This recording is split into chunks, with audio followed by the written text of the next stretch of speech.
Bismillahirrahmanirrahim. Assalamualaikum warahmatullahi wabarakatuh.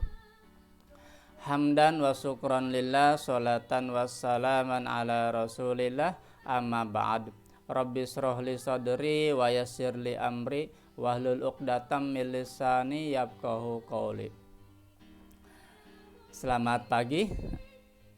Salam sejahtera untuk kita semuanya. Apa kabar anak-anakku semuanya? Apa kabar ayah bunda? Semoga kita senantiasa sehat, senantiasa ada dalam suasana yang menyenangkan. Bertemu kembali dalam program belajar dari rumah dalam bentuk video pembelajaran suplemen yang dibuat dalam rangka mendukung pembelajaran jarak jauh bagi anak-anakku semuanya. Dan masih bersama Mang Guru Mumu, guru yang akan membersamai kamu semuanya selama belajar dari rumah.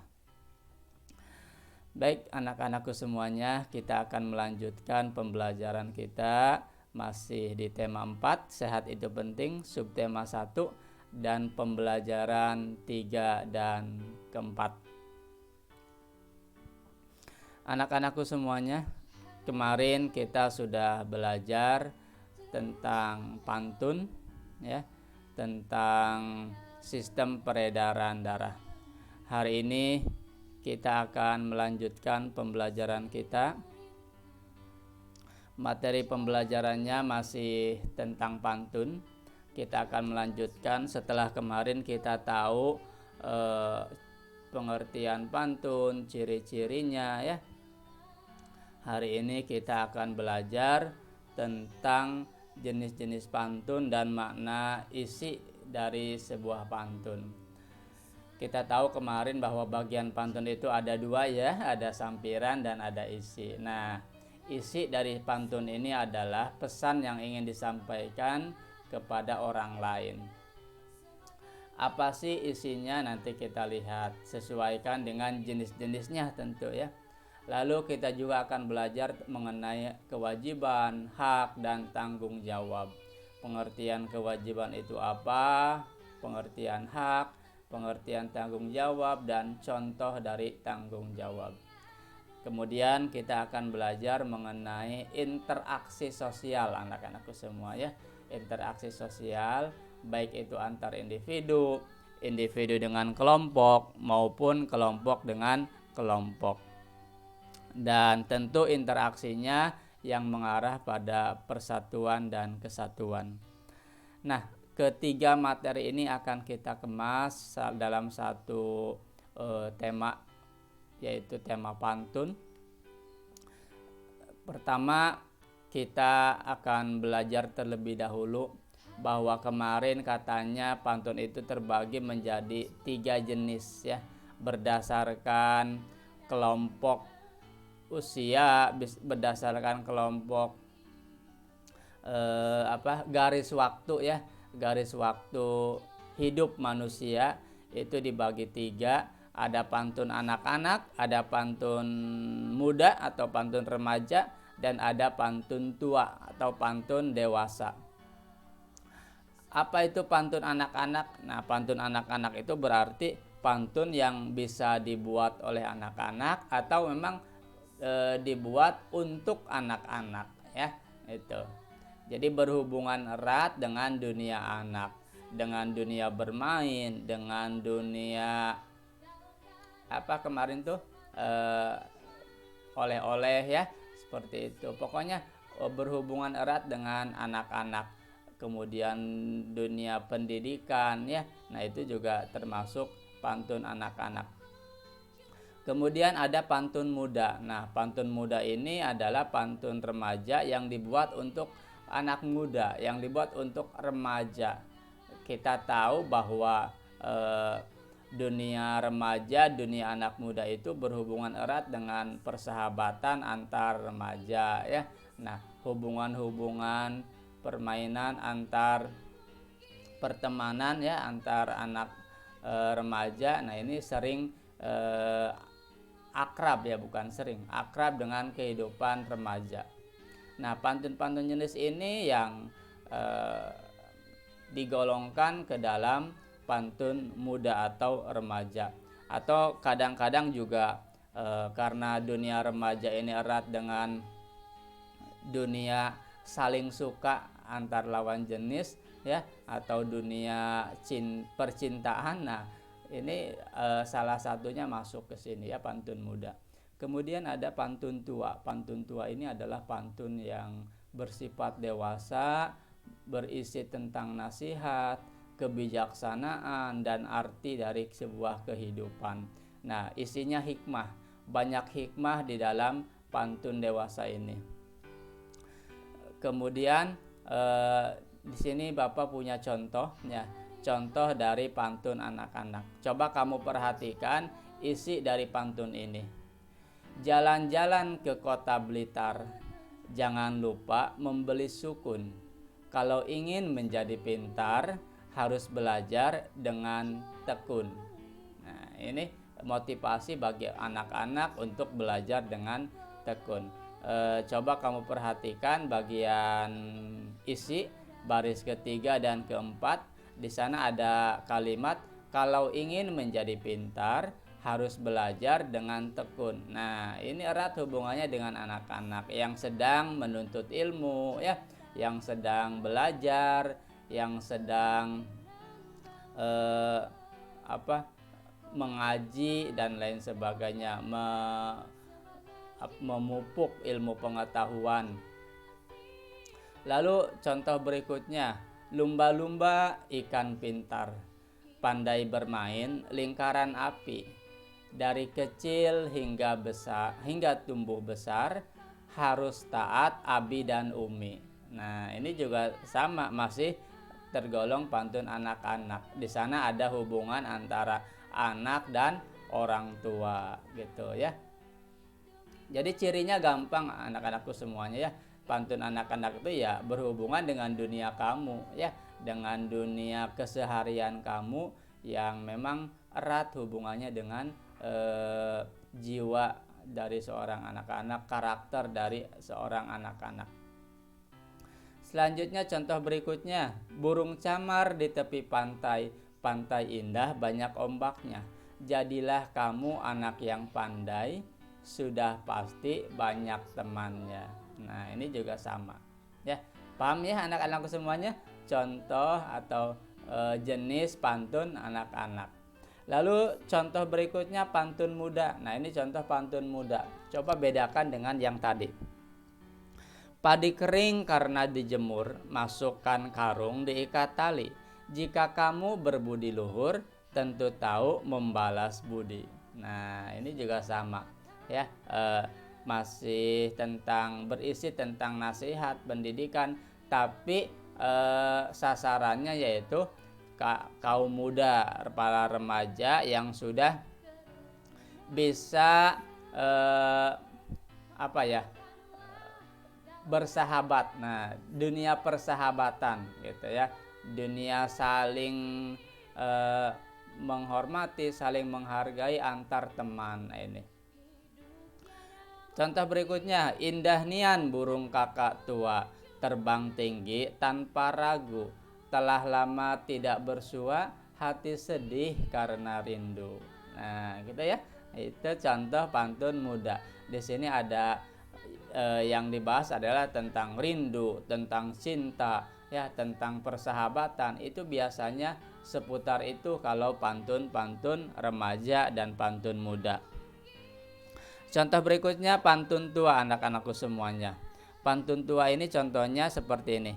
Tingkap papan kayu persegi, sampan sakat di pulau angsa, indah tampan karena budi, tinggi derajat karena bahasa. Oke, beda kan isinya? Nah, kalau yang ini berisi tentang sebuah derajat ya, sebuah derajat di lingkungan masyarakat itu bisa diukur dengan bahasa, gitu ya. Kemudian anak orang Tanjung Ampalu, senja hari pasang pelita, luka tangan oleh sembilu, luka hati karena kata. Oke, ini juga sama, pantun dewasa, pantun tua yang isinya tentang arti sebuah kehidupan, bagaimana kita memaknai sebuah hidup, menjaga diri supaya bisa menjaga percakapan kita, menjaga ucapan kita, ya, hati-hati dengan ucapan kita. Kemudian contoh yang ketiga, Sultan Leman di pekan Sabtu, pengawalnya membeli lada. Jangan melawan kepada guru, orang pelawan hatinya buta. Nah, ini dia ya, contoh satu lagi pantun dewasa atau pantun tua. Di sini ada nasihat anak-anakku semuanya ya. Baik anak-anakku semuanya, mudah-mudahan kamu paham dengan apa yang Bapak jelaskan, contoh-contoh dari pantun anak-anak, pantun muda maupun pantun dewasa. Kamu boleh silahkan membuat pantun sendiri yang ada hubungannya dengan dunia kamu, dunia anak-anak. Pak, saya udah bisa membuat pantun muda. Oh, berarti kamu sudah mulai beranjak remaja anak-anakku semuanya ya. Silahkan boleh, mau membuat yang anak-anak boleh, yang remaja boleh. Bahkan kamu kalau sudah bisa membuat pantun tua berarti hebat ya. Kamu sudah bisa berpikir dewasa lebih cepat dari teman-teman kamu ya. Tapi minimal kamu bisa membuat pantun untuk anak-anak yang sesuai dengan dunia kamu. Silahkan kamu berlatih, coba buat pantun, oke? Iya, pasti bisa. Nah, sekarang Bapak punya 2 buah pantun lagi. Tapi Bapak minta kamu cari makna kandungan dari isi pantun berikut ini. Apa maknanya? Pantunnya seperti ini. Turun ke paya memetik kangkung, hati senang dibantu, mungkinnya itu maksudnya, hati senang dibantu si dia. Bergotong royong penduduk sekampung, hasil mufakat hidup bahagia. Satu lagi ya. Merah muda baju si bibi, di tangannya ada bayam seikat. Masalah warga datang bertubi, berkumpullah untuk mufakat. Coba apa makna kandungan dari isi pantun berikut ini? Ada yang tahu? Iya, tepat sekali. Maknanya isinya bercerita tentang musyawarah ya, musyawarah mufakat, tentang menyelesaikan permasalahan melalui musyawarah anak-anakku semuanya ya. Nah, ini kandungan dari pantun yang ada di hadapan kamu. Makna ini bisa kita lihat dari mana Pak? Dari baris ketiga dan keempat anak-anakku semuanya. Dari bagian isinya, kamu lihat bagian isinya, apa yang dibicarakan ya. Terutama bagian keempat tuh, barisan keempat. Nah, itu adalah isi dari makna pantun, pesan yang ingin disampaikan. Nah, pesannya yaitu supaya kita membudayakan musyawarah mufakat. Apa itu musyawarah mufakat? Musyawarah mufakat itu adalah membicarakan suatu permasalahan secara bersama-sama anak-anakku semuanya, tidak sendiri ya, dibicarakannya bersama-sama, melibatkan banyak orang ya, banyak orang yang terlibat, menyampaikan ide, menyampaikan gagasan, menyampaikan usulan. Nah, semuanya disampaikan melalui musyawarah anak-anakku semuanya. Sehingga didapatkanlah solusi atau jalan keluar atas masalah tersebut. Karena dibicarakan secara bersama-sama. Biasanya kalau dibicarakan bersama-sama, masalah akan cepat selesai anak-anakku semuanya ya. Masalahnya cepat selesai, banyak cara yang bisa diambil. Itulah manfaat dari musyawarah. Makanya kamu juga kemarin kan sudah belajar tuh pentingnya bekerja kelompok. Nah, itu juga sama. Salah satu manfaatnya adalah mempermudah pekerjaan, memperingan pekerjaan yang sedang kita hadapi. Nah, bicara soal musyawarah anak-anakku semuanya ya, kita akan coba kaitkan ya musyawarah ini dengan interaksi sosial. Oke, ini ya materi selanjutnya kita akan sambungkan dengan materi interaksi sosial. Tadi kan kita isi pantunnya tentang musyawarah ya. Nah, musyawarah itu adalah salah satu contoh interaksi sosial, hubungan antar manusia. Nah, interaksi sosial ini jika dibedakan berdasarkan pihak yang terlibat, ini terbagi 3 anak-anakku semuanya ya. Ada interaksi sosial antar individu ya, antar orang yang satu dengan orang yang lain, itu namanya antar individu, berarti cuma 2 orang atau 3 orang ya, tidak banyak. Kemudian ada interaksi sosial antar individu dengan kelompok ya, satu orang berhubungan dengan banyak orang. Contohnya gimana? Contohnya misalkan Bapak nih, nah Bapak kan sendiri, nah berinteraksi dengan kamu semuanya yang banyak. Nah ini di dalam sebuah ruang kelas tentu. Nah ini namanya interaksi antar individu dengan kelompok. Kemudian ada lagi interaksi antar kelompok. Jadi kelompok satu dengan kelompok yang lain, anak-anakku semuanya. Contohnya apa, Pak? Contohnya misalkan permainan sepak bola, permainan futsal. Nah, itu kan berkelompok ya. Tim A bermain dengan tim B. Nah, ini ada interaksi di sana antar kelompok, kelompok A dan kelompok B. Itu juga sama interaksi sosial. Itu ya anak-anakku semuanya, jika dibedakan berdasarkan pihak yang terlibat, maka interaksi sosial ini dibedakan menjadi berapa? Menjadi 3 ya. 1, interaksi antar individu, orang per orang. Kemudian yang kedua, interaksi individu dengan kelompok, antara 1 orang, antara perorangan dengan kelompok. Kemudian antar kelompok yang ketiga, jadi kelompok yang satu dengan kelompok yang lain. Kemudian jika dilihat dari dampaknya, interaksi sosial ini ada yang mengarah pada persatuan, ada yang mengarah pada perpecahan. Contohnya apa, Pak? Nah, contoh interaksi yang mengarah pada persatuan seperti tadi musyawarah, kerja bakti, gotong royong ya. Nah, kemudian pertandingan sepak bola ya, pertandingan lainnya itu kan mengarah pada persatuan, kebersamaan, memupuk kekompakan. Nah, ini namanya interaksi yang mengarah pada persatuan. Tapi ada juga interaksi yang mengarah pada perpecahan.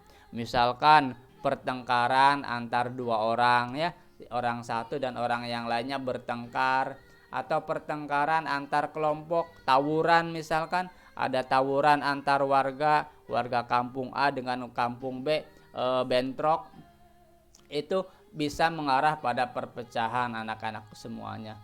Nah, yang bagus yang mana? Tentu yang pertama, yang mengarah pada persatuan. Kita tidak boleh melakukan interaksi yang mengarah pada perpecahan. Kita harus kompak anak-anakku semuanya ya.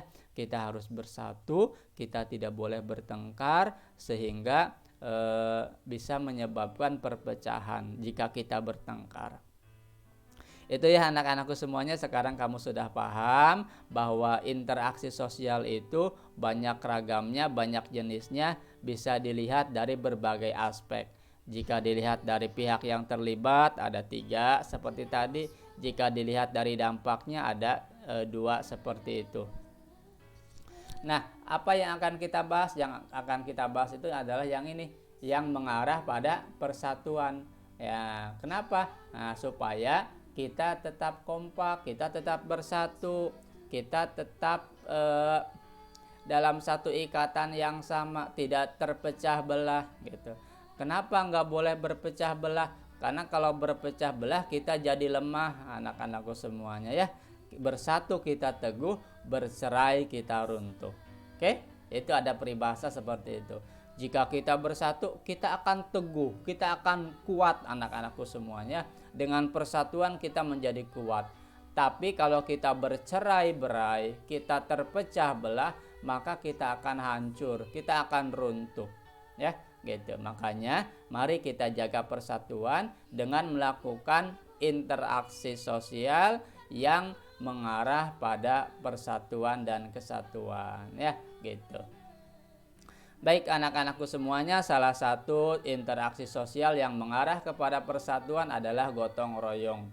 Gotong royong ini adalah bentuk interaksi sosial yang sudah menjadi budaya warisan yang harus dipertahankan. Dari sejak dulu bangsa kita terkenal sebagai bangsa yang gotong royong, anak-anakku semuanya. Apa-apa dikerjakan bersama, saling bantu ya, saling tolong. Nah, kenapa? Supaya pekerjaannya lebih cepat selesai, lebih ringan, itu namanya gotong royong. Dan ini sudah berlangsung lama, dari nenek moyang kita sudah melakukannya, dan harus kita jaga, harus kita lestarikan budaya gotong royong ini. Kenapa harus dilestarikan, Pak? Karena gotong royong ini mampu memupuk dan memelihara persatuan dan kesatuan anak-anakku semuanya.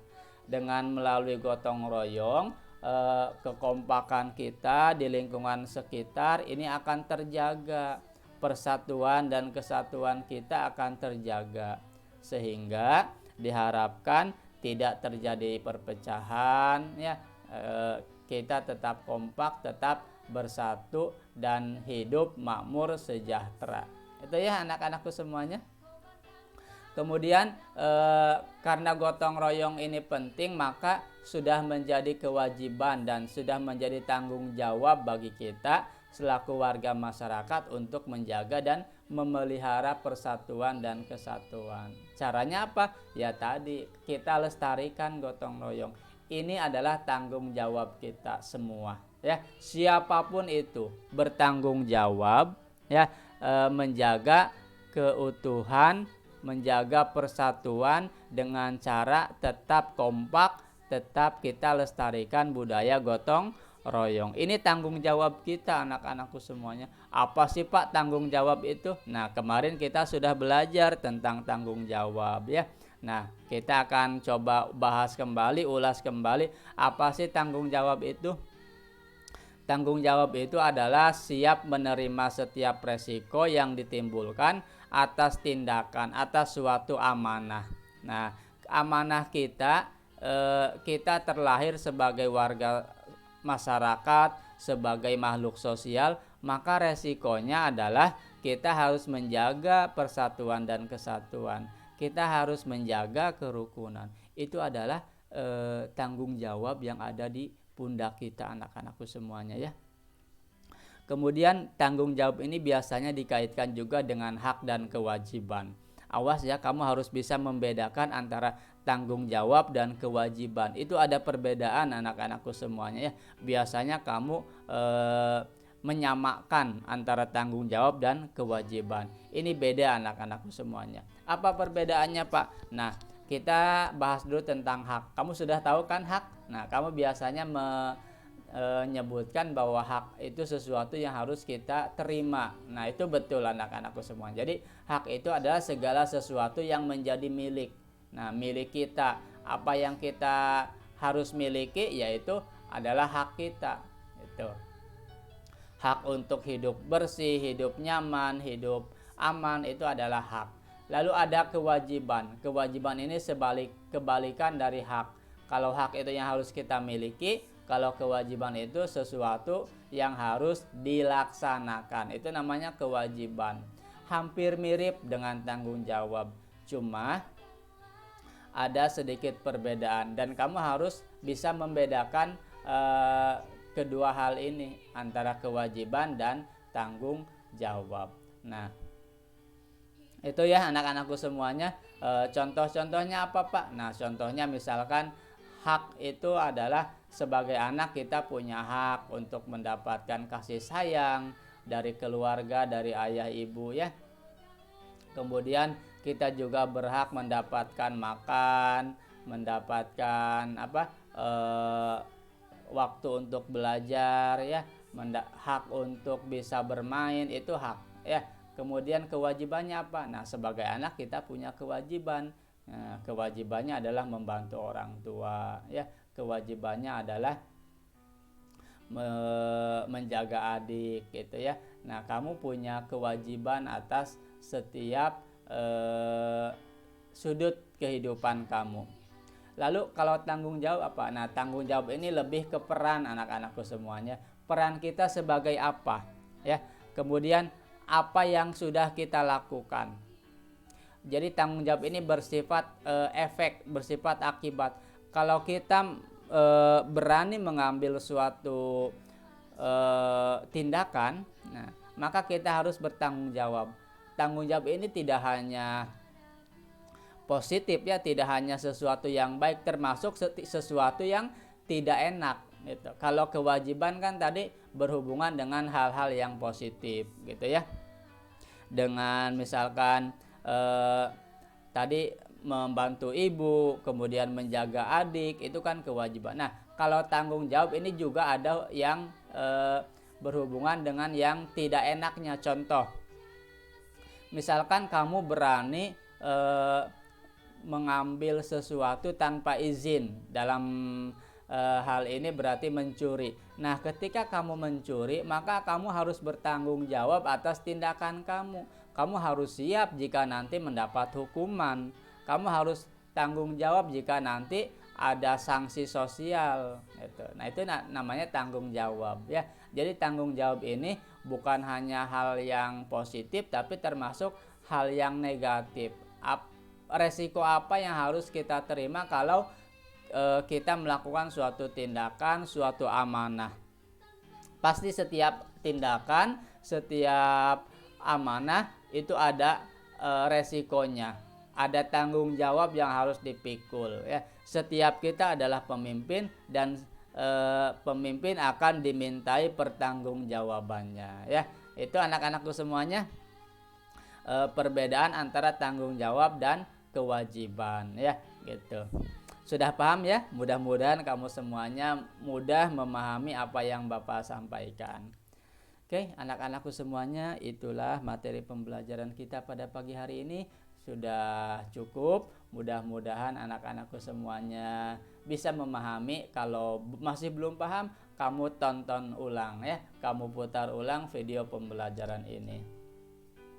Baik anak-anakku semuanya, karena pembelajaran kita sudah berakhir, Bapak mengucapkan mohon maaf dan terima kasih kepada anak-anakku semuanya yang sudah setia menyaksikan video pembelajaran ini. Doakan Bapak, semoga Bapak tetap semangat, tetap istiqomah mendampingi kamu, membersamai kamu belajar jarak jauh, belajar dari rumah.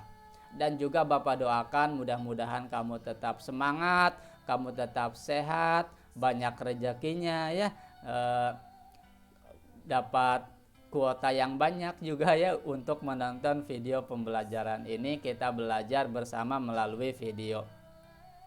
Baik anak-anakku semuanya, supaya kita lebih lebih semangat, tolong dukung ya video pembelajaran ini dengan cara like, share, komen, dan subscribe. Itu saja anak-anakku semuanya.